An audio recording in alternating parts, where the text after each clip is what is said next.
Wifi password change করলে কিভাবে সহজে মোবাইলে কানেক্ট করবেন চলুন জেনে নিই। আপনি যে কোনো একটা ব্রাউজারে যাবেন, যে আইপি দিবেন 192.168.0.1, তারপর এন্টার করে লগ ইন পাসওয়ার্ড দিবেন।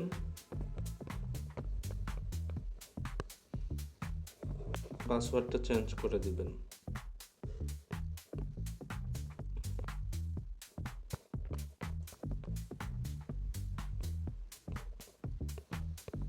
পাসওয়ার্ডটা চেঞ্জ করে ওকে করবেন।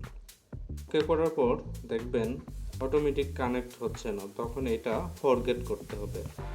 ফরগেট নেটওয়ার্ক, ওকে। দেন নতুন যে পাসওয়ার্ডটা দিয়েছেন সেটা বসাবেন।